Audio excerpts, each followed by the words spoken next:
Hello there, custard creams. Thank you for joining me for a depth year update. It's been a while because I didn't do one in September, because obviously it's Self-Love September in September, and then I didn't do one in October. The month just whizzed by, and I don't know if anybody else who sort of recognises Samhain is feeling the same, but for me it was a pretty big one. Lots happening, lots to focus on, and it took a lot out of me, I must say. I had a lot of processing to do.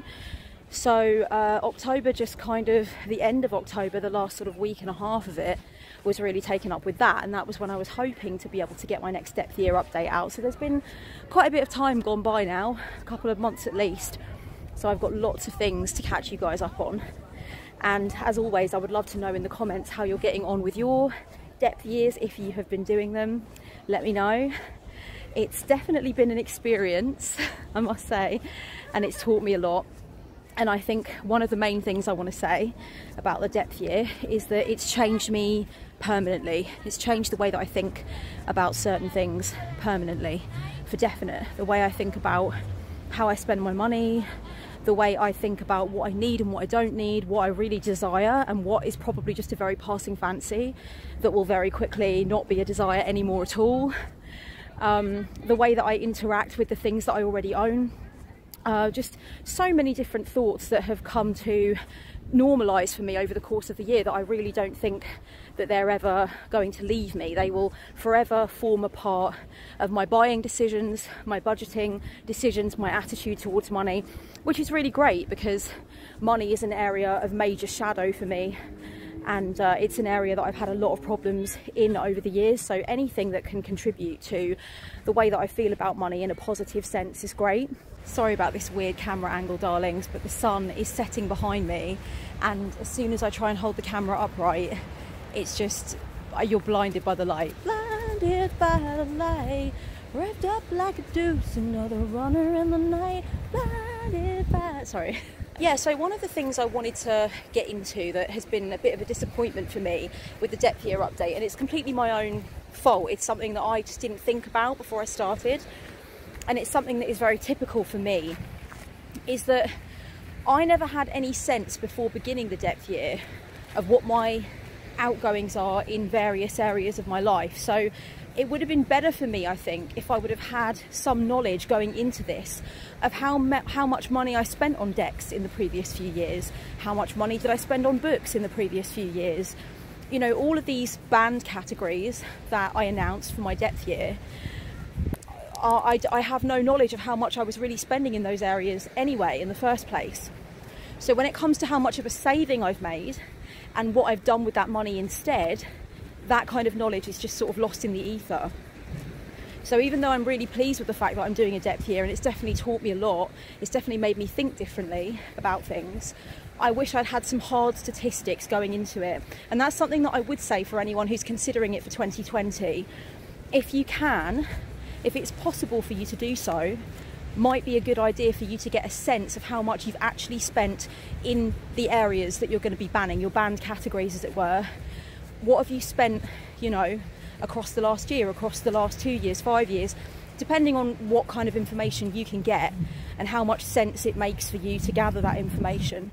It could be worth doing because, first of all, you could find that you really have spent an unprecedented amount in a specific area and you didn't realise you'd spent that much. And I think that can be quite an education for a person. And also you can see how much you're saving across the course of the year, and you could also even look at how you are reinvesting that money or saving that money. Like, what are you doing with it? How are you spending it instead, you know? So all of that information I don't really have, and that would have been a good thing to have, I think.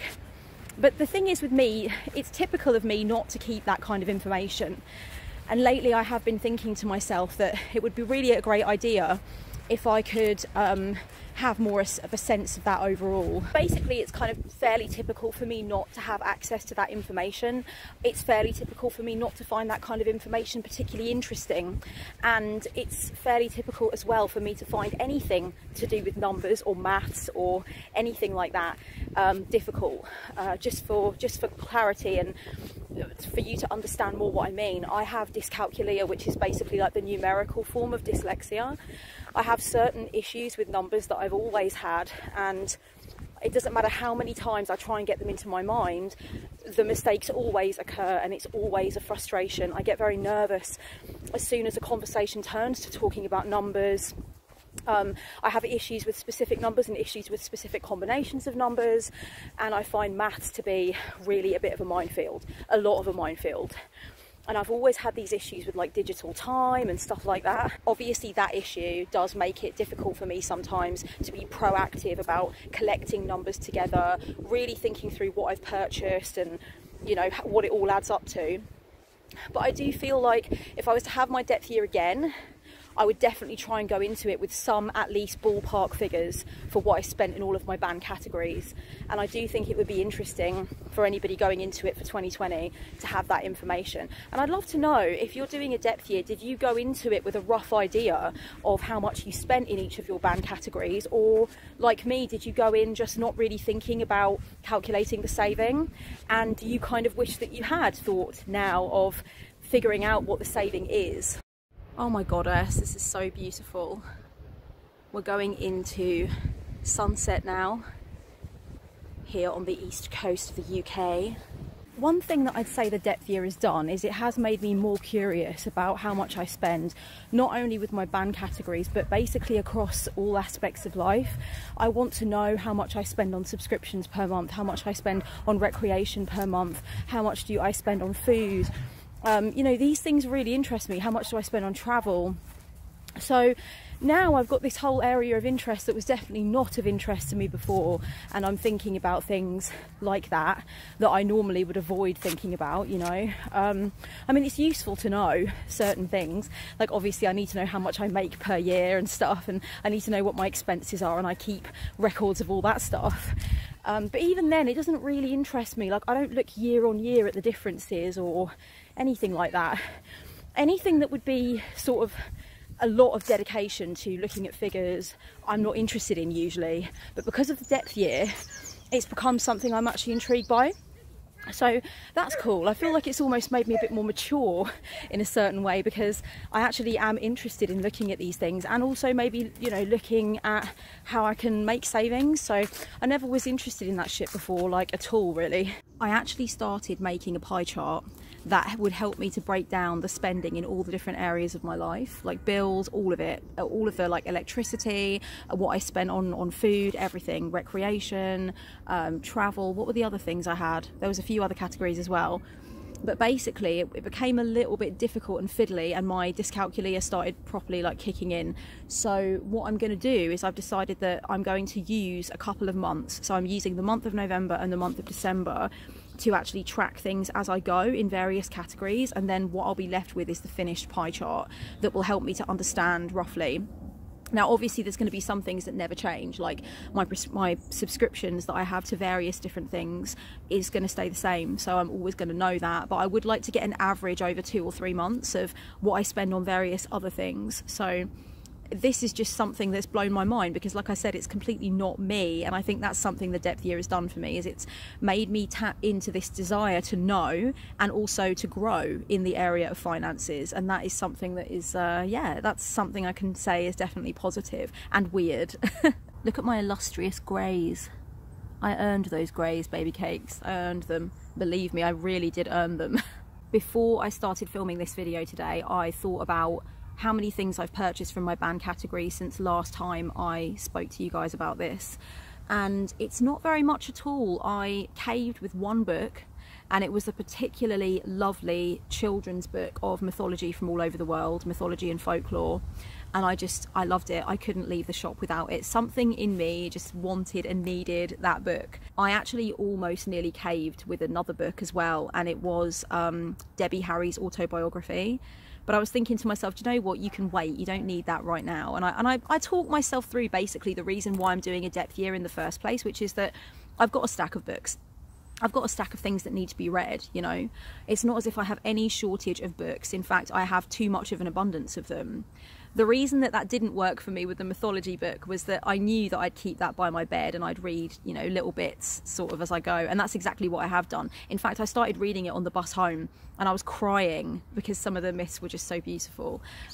So it was cool. I didn't regret the purchase. It definitely wasn't cheap. It was like £15, but I didn't regret the purchase. In fact, I'm going to be doing another video soon, baby cakes, about like big hardback books that you can enjoy and get into and keep by your bedside table, because I've got quite a lot of those sorts of things where I just pull them out and over the course of time enjoy going through them. So I want to give you guys a sense of what some of those books could be and what ones I enjoy, and I'm definitely going to put my new mythology book in that list.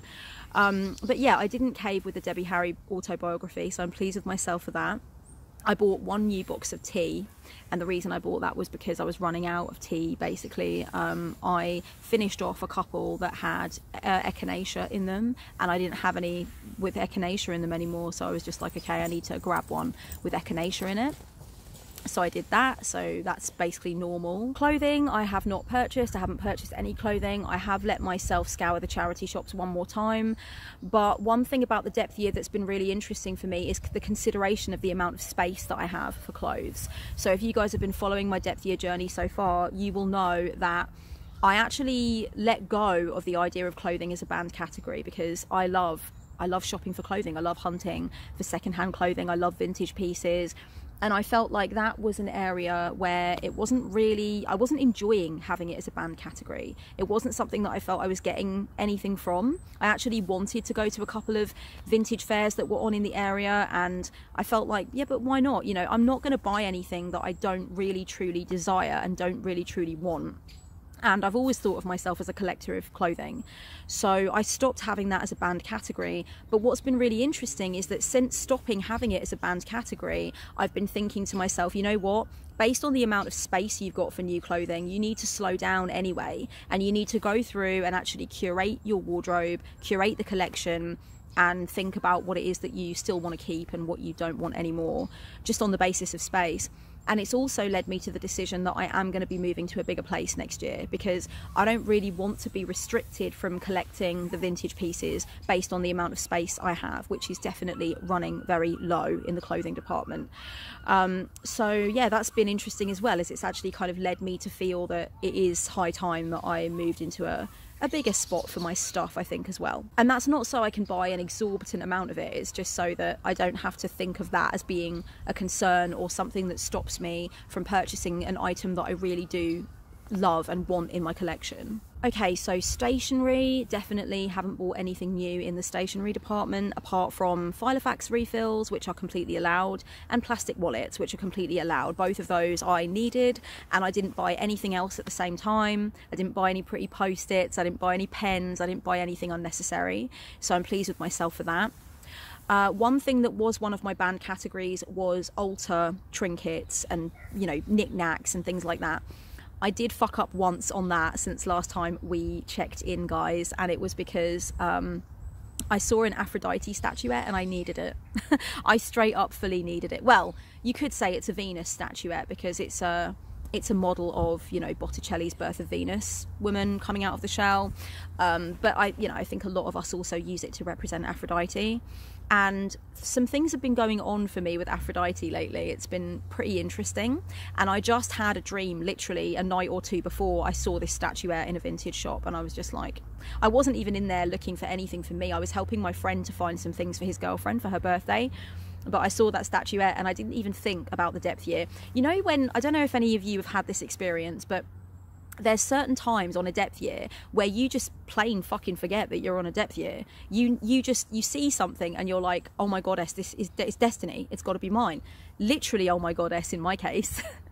And that's what happened to me with this statuette. I was just like, oh, this is for me, and I just took it to the counter and bought it. It wasn't until I was out on the street that I was like, oh shit, I'm on a depth year, I'm not supposed to be buying this kind of thing. But hey ho, I mean, there's no regrets. It was only £5 and I really, really love it. One thing to mention about the depth year is that I do get annoyed with it sometimes. I have been annoyed with it quite a few times in the last few months when I have just wanted to buy things and I've had to put it through the depth year filter and think about whether or not I really want those things. You know, is it important? They are in my banned categories. You know, if I was going to break with my depth year, why would that be? There'd have to be a good enough reason. And the thing that's made me annoyed with the depth year is that the depth year has shown me that the reasons for buying whatever it is I wanted to buy were not good enough, and that it wasn't enough of a good reason to break with the commitment that I've made. And it's interesting that that made me annoyed. I was fucking irritated because I wanted to splurge. And as I said in an earlier video, I mentioned that, you know, I've started to recognize, because of the depth year, when I have a desire to splurge based purely on some emotional need that actually could be dealt with by doing something different, usually something I'm putting off doing probably, or something I'm worried about or whatever. And so the depth year has educated me so much in that way, in terms of what is the difference between an actual desire for something and a desire that comes from some other place and is really just papering over the cracks. But it's funny because, you know, I think a lot of us enjoy a bit of a splurge when we're feeling a bit low or a bit tense about something or a bit uncertain about something, or we've had a shitty day or a shitty few days. And the fact that the depth year stood between me and buying some nice things a few times was actually really irritating. And I laughed it off. I laughed it off because it's funny that this thing that I've chosen to do for myself, for my betterment, for my psycho-spiritual journey, should be in any way irritating. And it's funny that it got in the way of my temporary good time, my temporary high that would have left me fairly swiftly, and I still would have been faced with that same teetering, weird, uncomfortable feeling of something. But my temporary high was stolen from me by having to process it and put it through the depth year machine. And I was just like, oh, for fuck's sake, I don't want to do that. I want to just buy these things. I just want to buy them and not think about it and not have to do this extra work. So a good and a bad thing, I suppose. It's good that I didn't just forget about it and buy the things anyway.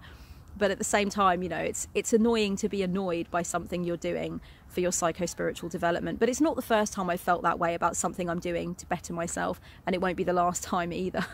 Oh, I need to mention this one thing actually that I did kind of cheat on. There was this book that I really wanted, and I'm just going to be completely transparent with you. My partner bought it for me as a present. Basically on the proviso that I couldn't get it for myself, but I really wanted it, and it was like we were on holiday and it was relevant to what we were doing on holiday and stuff, so I actually just let them buy it for me. And that's the long and short of that. I'm wondering how many people on a depth year have had one or two occasions where they may have been wanting to get something for themselves, and maybe they mentioned it to somebody, and maybe they put it back and that person said, you know what, I'll buy it for you, and then it's a get out of jail free card. One of the things that I think previously may have made me buy things that I wasn't super duper taken with and probably didn't need is FOMO.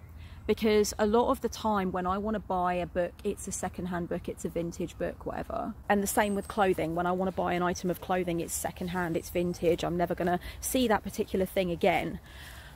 So I do have this feeling sometimes that I think has led me to a lot of unwise purchases that maybe weren't really that exhilarating, and I haven't really worn them a lot, or I still haven't read them, or whatever the case may be.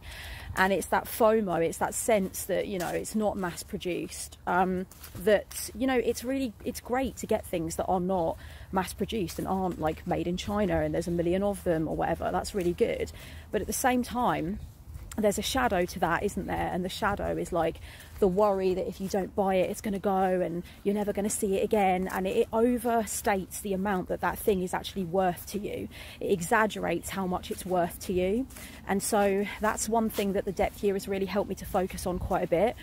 It's recognizing that if I stick to the idea that I have in my head of the things I'm collecting and why I'm collecting them and why they're important, and I don't detract, or I don't pull away from that list, basically, then there's going to be a lot less chance that I'm going to purchase things that I don't really want or need. And I have to accept that the FOMO is just part of the process of coming across things that are one of a kind. You're always going to have a feeling that you don't want to put something back. based on the fact that it's one of a kind. You might never see it again. What if you really, really want it and need it, but you just don't realise it right at the moment, and like, or whatever.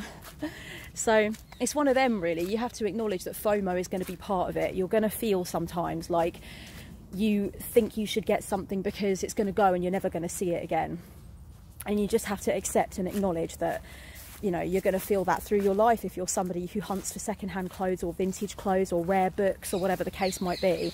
But that doesn't give you an excuse to get absolutely everything and end up with this abundance of things that you really aren't that sure if you care about that much, or you never use, you know. It's got to be about meaning, and it's got to be about knowing that you're really going to make use of that thing. Okay guys, so I'm home now. This is my castle where I live. This is where all the magic happens. I'm joking. I wish I fucking wasn't. So the last thing that I wanted to talk to you guys about depth year wise for this update is whether or not I'm going to do a depth year again next year.